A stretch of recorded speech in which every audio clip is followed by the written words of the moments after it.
You know that feeling when you sit down to play for an hour and then look up and somehow 3 hours have passed? Like the game just quietly stole time from you and you're not even mad about it. That's the whole vibe we're talking about today, and the PS5 has a lot of those games right now. Hi folks, welcome to Crypto Mac, and here are some of the best addictive games on PS5. Starting off this list, it's Ball X Pit.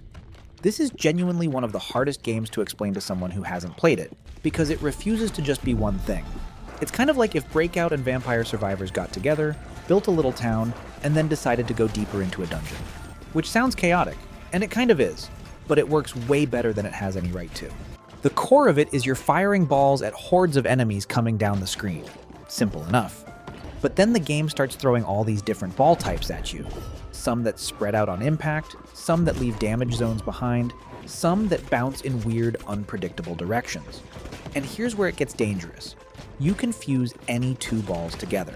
So you're not just picking upgrades, you're building this increasingly ridiculous arsenal where everything is bouncing off everything, and the screen just becomes pure chaos. The runs themselves are short too, like 15 minutes each, so you never feel like you're committing to anything massive. But then a run ends and you're back in the base building layer, throwing up new structures, unlocking new characters, setting up your little town for the next dive, which then makes the next run better, which makes you want to build more. It's one of those loops that just quietly locks you in before you even realize what happened. Anyway, Ball X Pit already crossed 1 million copies sold, which honestly makes sense. The Regal update dropped early 2026 and added an endless mode on top of everything else. So now once you finish the main thing, the game just keeps going for as long as you can survive. Definitely one of the best games that will consume a lot of your time. And next up, we have Monster Hunter Wilds. And look, the weight of expectation on this one was genuinely enormous. Monster Hunter World basically created a whole new generation of fans for this series back in 2018, so coming back 7 years later with a follow-up that had to top that, that's a lot of pressure. Honestly though, it delivered. The core loop is the same thing it's always been. You hunt a monster, you use its parts to build better gear, and then you use that better gear to hunt something even nastier. Simple on paper, infinitely deep in practice. But what Wilds does is strip away all the friction that used to slow that loop down. The world is seamless now. No load screens between zones. You spot a creature, you go after it, you're in the fight within seconds. Which sounds like a small thing until you experience it and realize how much that fluidity changes everything. The monsters themselves feel alive in a way they haven't before. You'll watch a whole herd move across the plains together, following an alpha, finding water, settling in for the night. And then you show up and just absolutely wreck the vibe. But that ecosystem detail makes every hunt feel like you're actually disrupting something, not just clicking on a quest from a menu. The thing about Wilds is it makes the world feel like it existed before you got there, and that's hard to do. Combat got sharpened up too. All weapon types are back, tweaked, and refined, and there's this new system where if you hammer on a specific part of a monster long enough, you open up a wound you can then exploit for a massive damage burst. So fights have this rhythm now. You're not just wailing on the big thing and hoping for the best, you're identifying a target, committing to it, and getting rewarded for the discipline.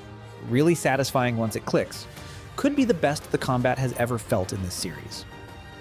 Coming in next, it's Absolum. The team behind this one made Streets of Rage 4, which, if you know, you know. That game basically single-handedly dragged the beat-em-up genre back from the dead. So when the same studio announced they were doing an original IP fused with a roguelite structure, that was enough to have a lot of people paying close attention. And the reputation holds up. The combat here has this fighting game precision to it that you just don't expect from a side-scrolling brawler. You're not mashing your way through rooms, you're actually reading enemy attacks, timing your deflects, building combo strings. There's this thing where instead of blocking, you dodge into the hit to parry it, which feels completely wrong at first, because your brain is screaming at you to get out of the way.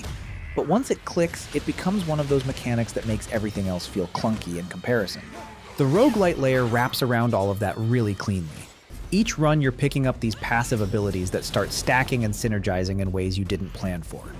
You go in as one character, build out a specific path, and by the end of the run you're doing something completely different from the last one.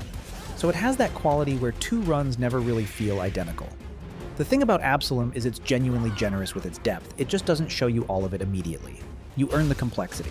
4 characters, each feeling distinct enough that swapping between them actually changes how you approach a run. Gorgeous hand-drawn art, a soundtrack that slaps. And it launched at $25, which for the amount of content here is honestly a little ridiculous. This one flew under the radar for a lot of people when it was launched, which is kind of a shame, right? Because it's easily one of the best games the beat-em-up genre has produced in years. So coming in next, we have Blueprints. On the surface, this one sounds almost too simple. You're exploring a mansion, picking which rooms appear behind doors, trying to find a hidden room. That's it. That's the pitch. And if you went in expecting a chill puzzle game to knock out over a weekend, what you actually got was something that quietly rewired your brain over the course of days. The mansion resets every morning, so every run you're drafting a new layout from scratch, choosing which rooms appear, trying to build a path that makes sense, managing resources, setting yourself up to go deeper than you did yesterday. Which sounds like a roguelite, and it kind of is, but then the puzzles start showing up. And they're not move the box onto the button puzzles. They're the kind where you write things down on actual paper, where you're staring at a symbol you found 3 rooms ago, and suddenly it means something completely different than what you thought. That's the thing about Blueprints. It keeps revealing new layers long after you think you've figured out what kind of game it is. One guy built this over 8 years, solo developer, and you can feel the obsession in every corner of Mount Holly. Nothing is decorative. Every detail you walk past is either part of a puzzle you haven't found yet, or context for something you already missed, which makes runs feel less like attempts and more like research sessions. You're not just getting further, you're getting smarter about the house. It launched straight into PS Plus Extra at day 1, hit a 93 on Metacritic, and became the highest rated game of 2025 right out of the gate. Honestly, the kind of critical response that almost feels unfair to smaller games that came out the same year. But it earned it. And the wild part is the creator already said there's no sequel coming, ever. So this is it. One house, one vision, and it's more than enough. And next on the list, it's Clair Obscur Expedition 33. There are games that are good, games that are great, and then every once in a while there's one that just sits with you differently. This is one of those. Made by a small French studio, Sandfall Interactive, their first game by the way, and it somehow came out feeling more confident and more emotionally complete than most RPGs made by studios 10 times their size. The premise is heavy in this specific way that gets under your skin immediately. There's a godlike being called the Paintress who wakes up once a year and paints a number on a massive stone pillar. And whoever is that age just turns to dust. Right then. Gone. The number has been counting down for years, and the world has been slowly erasing itself. You're part of the 33rd Expedition, the group who are next in line, sent out to stop her before she can paint again. Which means you're already living on borrowed time before the first fight even starts. The combat is where it gets dangerous for your schedule though. It's turn-based on the surface. But in practice, every enemy attack is incoming in real time, and you're dodging and parrying on reflex. So there's this rhythm to fights where you're thinking ahead on your turn and reacting on instinct on theirs. And when you nail a perfect parry, especially on a boss that's been wrecking you for 20 minutes, it feels incredible. The kind of thing you want to do again immediately. But here's the thing about Expedition 33 that really gets me. The writing. These characters talk like actual people. They interrupt each other. They say the wrong thing at the wrong time. They carry grief in a way that feels earned rather than performed. Sandfall got Andy Serkis and Ben Starr and Jennifer English for the voice cast, and every scene is cut with this cinematic confidence you don't expect from a debut studio. It ran away with Game of the Year conversations last year, and honestly, it deserved every bit of it. So next on the list, it's Neon White. There's a specific kind of game that doesn't ask anything of you except to be good at it. No sprawling open world, no loot system, no meta progression to grind through. Just you, a level, and a clock. And somehow that simplicity hits harder than games with 10 times the budget. The setup is you're an assassin pulled from hell, dropped into heaven, and told to clear out demons faster than everyone else. That's it. Each level is tiny, most of them under a minute. But the whole thing is built around this card system where every weapon you're carrying can also be thrown away for a movement ability instead. So you're constantly making this split-second choice.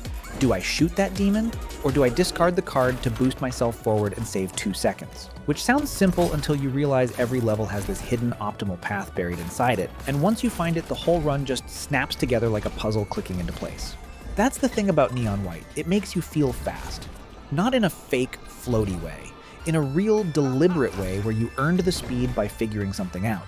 And then it posts your time against your friends on a leaderboard, which is either motivating or absolutely devastating depending on who you follow. Both are valid.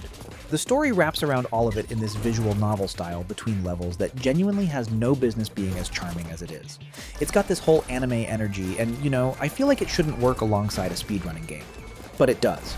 And the PS5 version uses the adaptive triggers to make every card feel different when you pull it, which is one of those details you don't notice until you go back and play without it.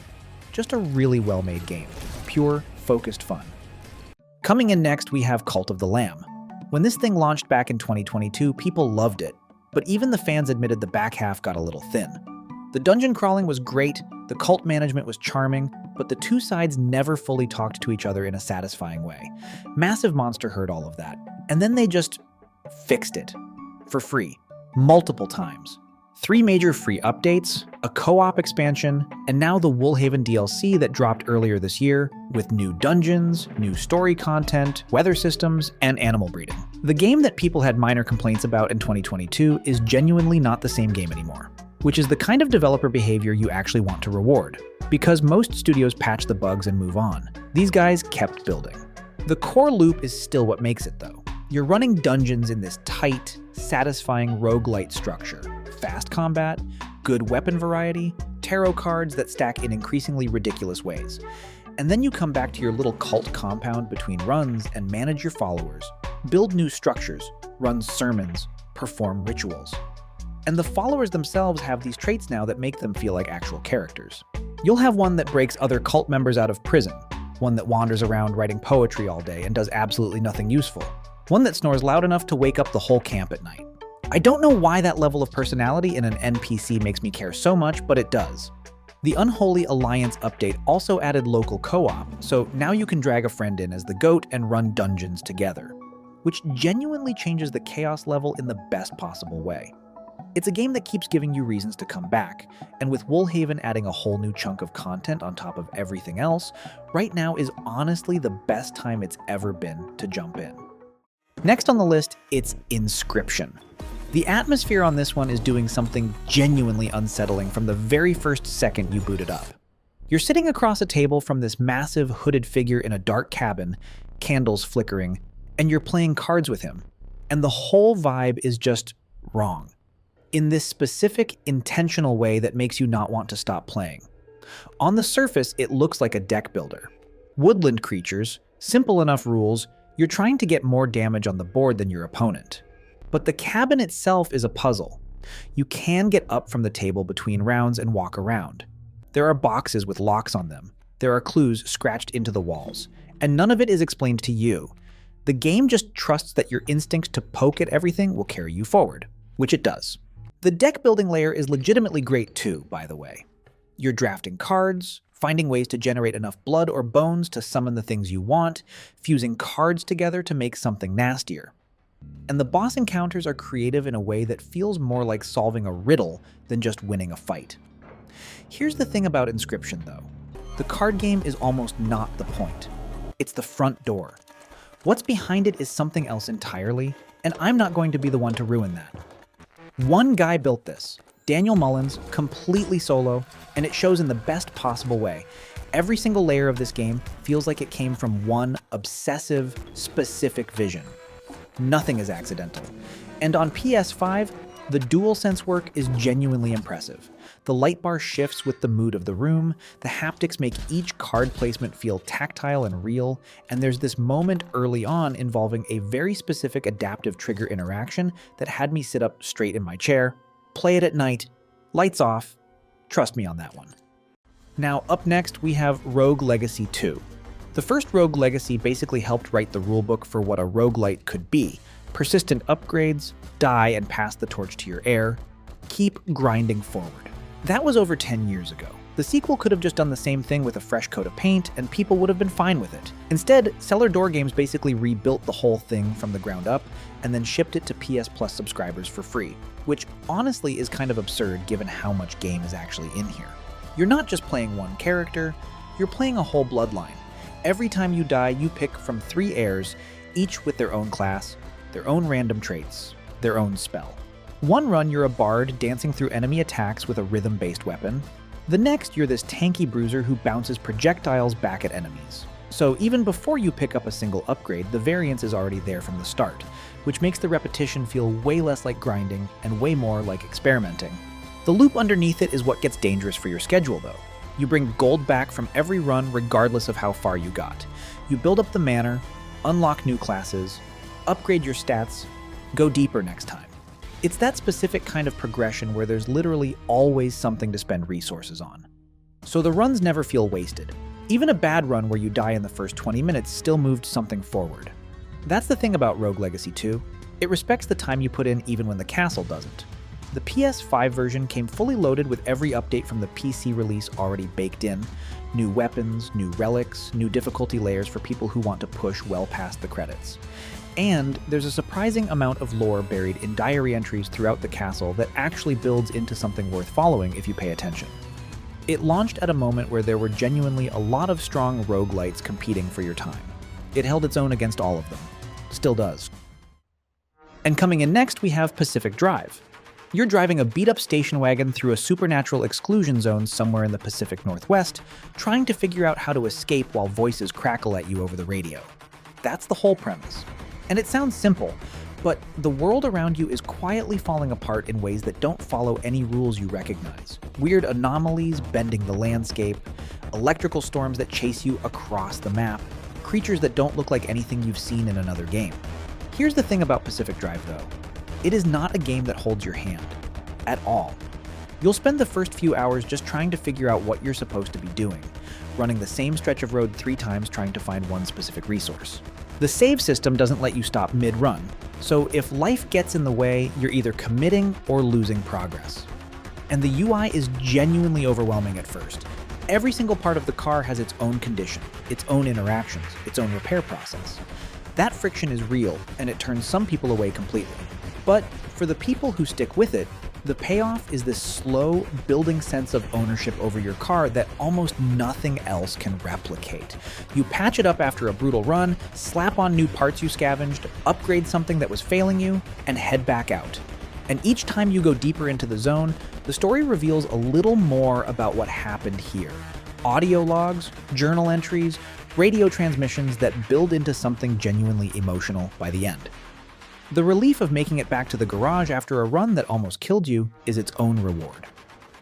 Pacific Drive eventually got a full difficulty slider update so you can tune out the worst frustrations without losing the atmosphere. A television adaptation is also in development, which honestly tracks this world has that quality.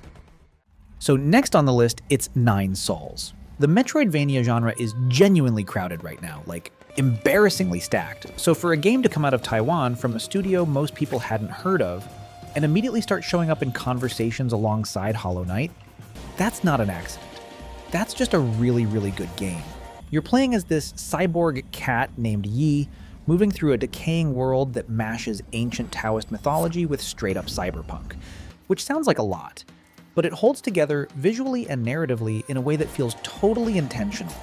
The world is hand-drawn, fluid, and genuinely gorgeous in a way that's hard to put into words until you're just standing in a new area going, okay, wow. The combat is where it gets serious though. It's built around deflection, not dodging, not blocking, but parrying. You have to read the attack, commit to the timing, and absorb it cleanly, because it's basically Sekiro translated into 2D side-scrolling. And that means the bosses are the kind that will humble you for 20 minutes straight, and then suddenly you're reading every single one of their moves, and the fight feels like a completely different game. That moment where it all clicks is one of the best feelings in gaming right now. Red Candle Games, the same studio behind the psychological horror games Detention and Devotion, crossed 800,000 copies sold before it even hit its first anniversary. The PS5 port arrived late 2024 and brought the whole thing running clean on console. It's one of those games that snuck up on the genre and quietly became one of its best entries. So coming up next, it's Never Grave the Witch and The Curse. The biggest name attached to this one is Pocket Pair, yes, the Palworld people. So when they announced they were publishing a new roguelike Metroidvania developed by their internal studio Frontside 180, people were already paying attention before a single screenshot dropped. The demo hit Steam Next Fest back in 2024, and over 100,000 players installed it in just that window alone. That kind of early traction doesn't happen by accident. The hook here is genuinely weird in the best way. You're technically playing as a cursed hat. The hat possesses a witch's body, and at any point you can launch the hat off the body entirely, then respawn the witch wherever you need her, which sounds gimmicky, but the level design is built around it in ways that start opening up the deeper you go. Heights you can't reach any other way, puzzles that need the hat and the body in two places at once. The possession system goes further too. After you stagger certain enemies, you can take them over completely. New health bar, new moveset, different way to interact with the environment. So the combat loop has this layer underneath it where you're not just trying to survive, you're scouting which enemies are worth hijacking. Between runs, you're also building out a village with your scavenged materials, growing crops, brewing potions, setting yourself up for the next dive. It's that same Cult of the Lamb energy where the base building and the dungeon running are actually feeding each other in a satisfying way. It launched earlier this month at under $17 and supports up to 4-player online co-op from the jump. The reviews landed pretty well. The possession system and the art consistently getting called out as the standout elements. Kind of the type of thing you like to see from a new studio finding its footing. A lot of people are sleeping on this one right now, which just means you'll be ahead of the curve. Coming up next, it's The Alters. The studio behind this one has built this whole reputation around making survival games that hit you somewhere personal. Games that use the genre to say something about people rather than just systems. And The Alters is probably the most ambitious thing they've tried yet.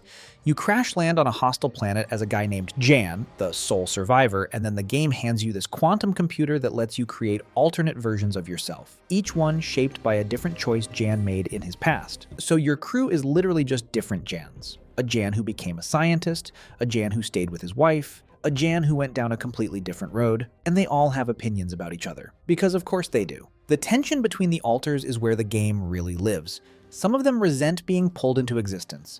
Some are grateful, some just want to go home. And you're managing all of their emotional states while also keeping the base running, gathering resources, and racing away from a sun that will wipe your entire crew if you don't keep moving.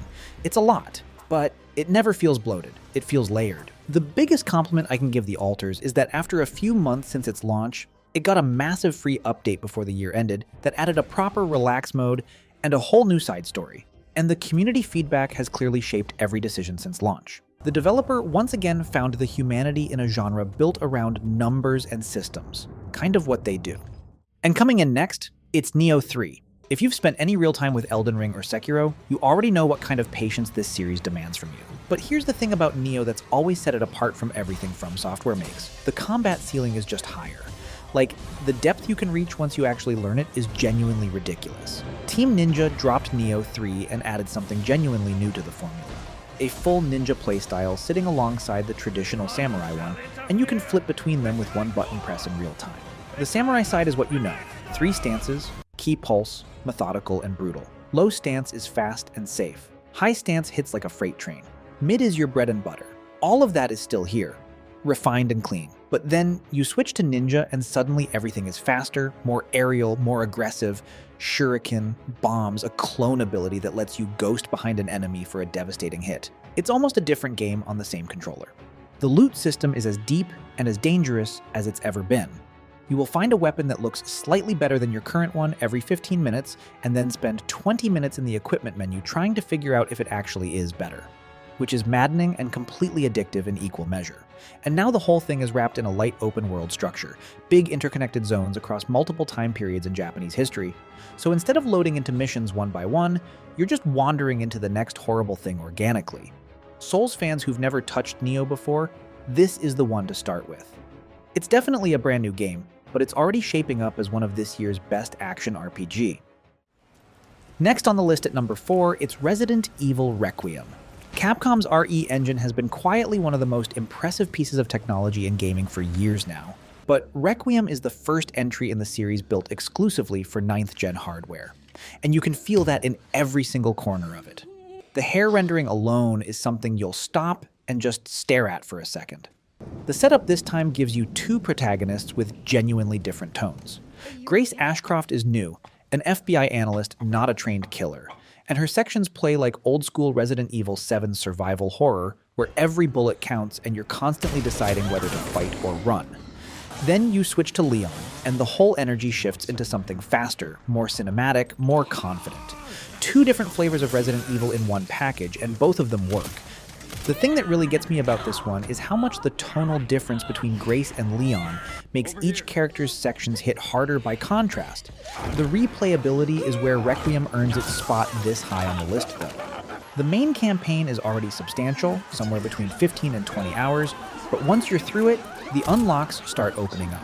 New costumes, new modifiers that change how each playthrough feels, challenge runs. And then Mercenaries mode sits on top of all of that as this completely separate score attack experience that has kept Resident Evil fans busy between mainline entries for 20 years now. It moved 5 million copies in 5 days, fastest selling RE ever. Capcom built something worth that number. So coming in next, we have Crimson Desert. After years of wondering if this thing was actually real or just a glorified tech demo, it's finally here and it's basically an everything simulator. It's got that specific kind of ambition that feels like Pearl Abyss looked at every open-world game from the last decade and just said yes. Honestly, the scale of Pywell is almost hard to wrap your head around at first.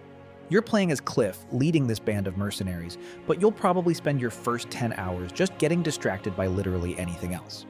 It gives off this vibe of Red Dead Redemption 2's attention to detail, mixed with the combat energy of something like Devil May Cry. I mean, you can go from having a high-stakes duel with a boss to arm wrestling in a tavern or entering an archery competition. So the world actually reacts to you in a way that feels tangible. You liberate a fish market from outlaws, and suddenly the NPCs move back in and start teaching you how to fish. It's one of those just one more hill type of situations because the world is just packed with these abyss sanctums and hidden ruins. The combat is the real kicker though. It's heavy, it's visceral, and you can learn moves just by watching enemies do them. Think of it like a fantasy brawler, where you can grab a guy and suplex him before pulling out a magical grappling hook to sling yourself across the map like a medieval Spider-Man. Which sounds absolutely insane, but in practice, it works. It's a massive map, twice the size of Skyrim easily, so you're going to be spending a lot of time on your mount, but even just walking feels rewarding because you're stumbling into these dynamic events that actually matter. The biggest hurdle with talking about this game is that it does so much. It almost feels like it should be messy, but it somehow holds together. It's a game that's kind of tempting to take for granted because of how much we've seen in trailers, but playing it is a different beast entirely. You're managing your reputation, upgrading your gear at the blacksmith, and basically living this mercenary life. Could be an all-timer, just pure chaos in the best way possible. Makes sense why everyone is losing their minds over it right now.